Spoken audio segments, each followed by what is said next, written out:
G'day guys, so today I'm going to be making a lemon meringue ice cream. I'm really excited about this one. I want to have all the best parts of lemon meringue pie in this. I want to have all the butteriness all the way through it, I want to have a really rich flavour, the meringue chunks all the way through it, and the base from the pie all the way through it. So I want it to be tasting like a lemon meringue pie if you're eating it, but frozen. So here's how I'm going to go about it. Okay, so the first bit is the meringue that you want on top. I want this to be a nice crunchy shell on top of it. You normally can't get that with a proper lemon meringue pie, but we can do it inside of the ice cream because we can cook them all separately. Okay, so I've seen some people cracking eggs. I've seen some very awkward ways that people do it. I learned this on the first day of my apprenticeship as a chef, and I've been using it ever since. So basically, crack the egg open, shake it into your fingers,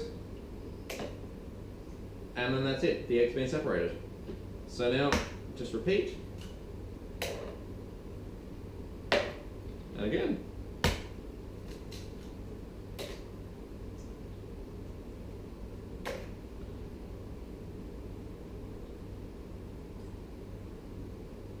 Okay, so eggs cracked. I've got about 15 egg whites in there, and I've got almost a kilo of sugar here. Sounds like a lot of sugar, but I'm making up a lot of ice cream at the same time. So I'll start mixing. You start mixing without any sugar in it till it's sort of starting to form together, and then slowly add the sugar and keep beating. Another thing I'm going to be adding is cream of tartare.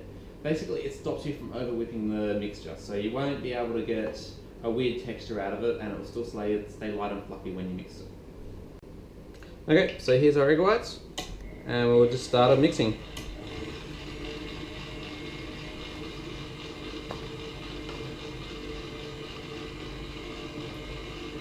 A little bit of cream of tartare. It's probably about 3 pinches there, and me making a mess. And then I'll crank it up a little bit.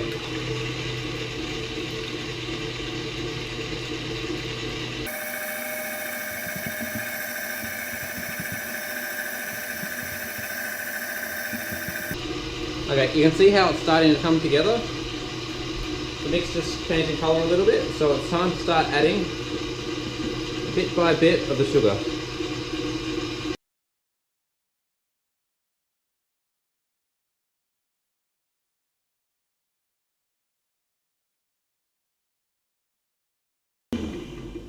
Okay, you can see how it's starting to come together. It's starting to form stiff peaks, so you basically want it to get stiffer than that, and you want to be able to rub it between your fingers and not be able to feel any sort of grittiness. That's when you know that the meringue's been done. So I'll keep it going for a little bit longer.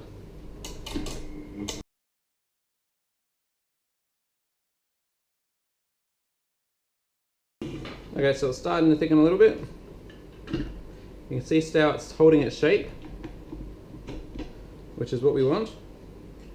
But I'd be happy with just a little bit thicker than that. But yeah, another quick chip, and you can still feel the grittiness inside of it, so I'll keep it beating.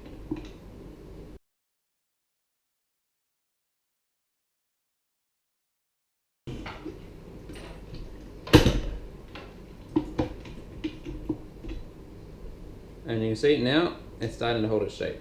It's not falling back on itself. And it's almost no longer any grit. So I'll give it a little bit longer and get it to work through all the grit that's left in it.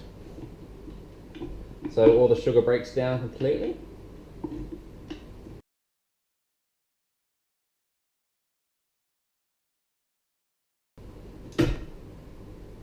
And now we're smooth, which is what we wanted. Okay, so we have our meringue. It's nothing special, but I've got to do the last test that we always have to do in the kitchen to make sure it's ready. And if this doesn't work, then it'll look like a twig. Yep, so we're all good. So, a couple little tricks about this. If you dab a little bit in each corner of the tray, it just makes it hold down better. Paper. And see, it stops it from curling up and stuffing around. And then we're just going to do little globs. It doesn't need to be pretty because we're only going to be messing it up later anyway. But I want smaller shapes so I can get more crunchiness out of them and get more crispy meringue bits. And yes, I'm realising I have way more than what I need here, but I don't really care.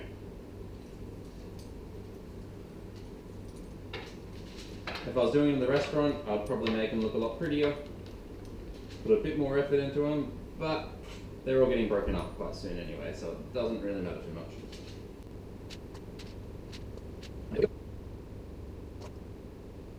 One of them, and I have way too much mix, so I'll do another one quickly.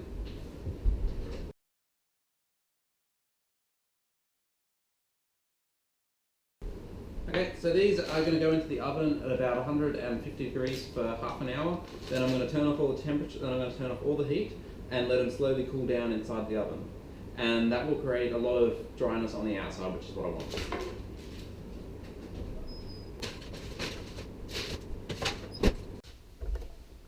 Okay, so I'll be incredibly surprised if any of you guys have one of these at home, but I hate peeling stuff, so I've got this one.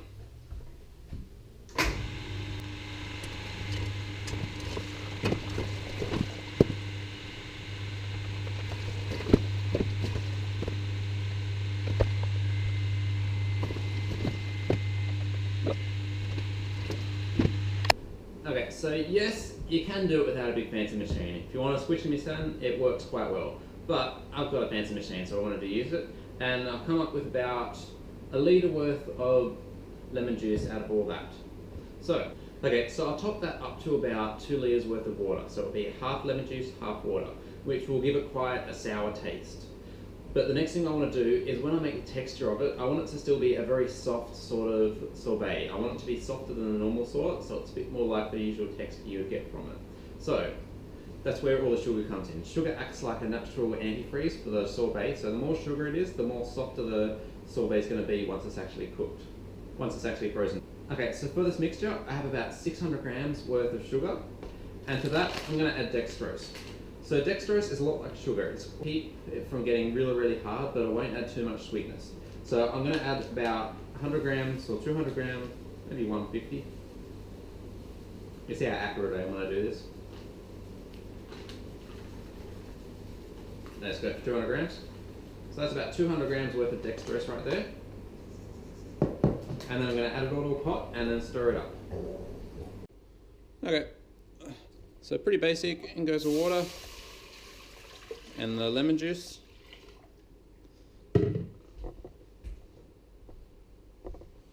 In goes the sugar.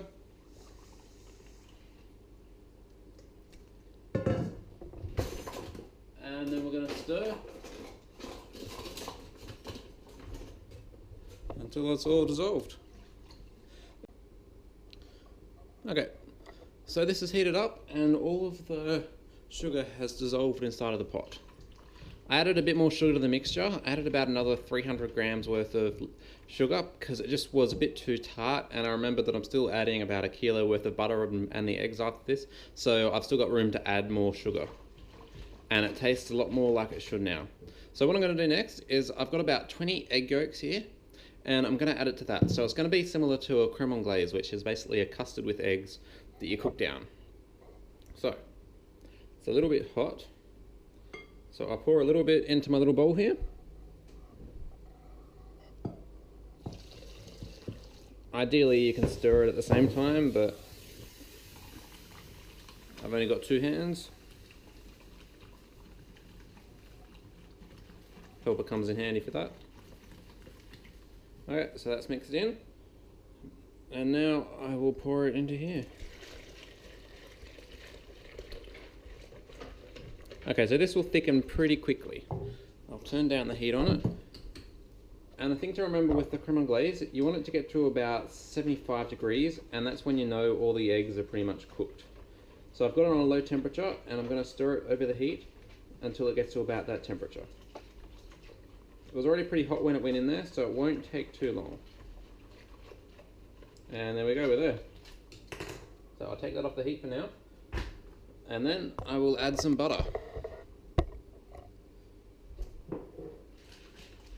And as you can imagine, this is not going to be a very healthy gelati, but it will be very, very tasty. So I'll stir that through. Okay, so last bit of the video, or last bit of the recipe, is some biscuit. So I want some biscuit base that goes through all the mixture, and you've got a bit of crunch from the biscuit that you'd normally get in the pie. And this fits really easily. I've got the biscuits, a little bit of melted butter, and the mallet, which is basically what it's rolling pin, but try not to make too much of a mess.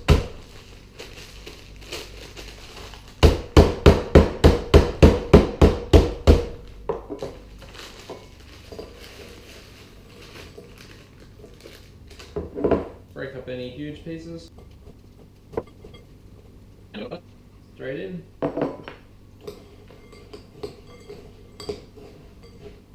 And then just a big stir through. And then we have our biscuit base that we're going to stir through. Very, very easy. Okay, so we have all the parts of the gelati, the ice cream ready now. We've got all of the meringue, so it's nice and crunchy. You can feel all the crunch of it. We've got the biscuit base, and we've got the best bit, the lemon meringue curd. So, now I'll go freeze it down. Okay, so now the easy bit, pour all the mixture straight in.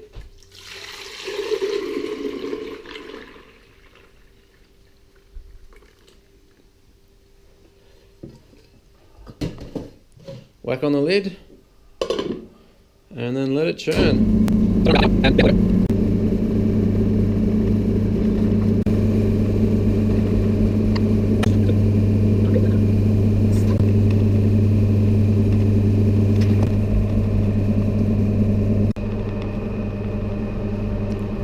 Okay, and now we are done. Nice and ice creamy. Okay, so I have the ice cream that I just pulled out. It's nice and ice creamy, still quite soft. And here we have all of the broken up meringue. And then all the biscuit base, straight in. And I'll give it a good stir.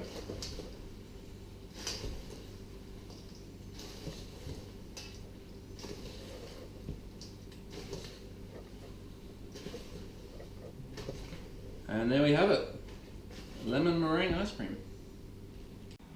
Okay, so this is the texture after it's been in the fridge for a couple of days.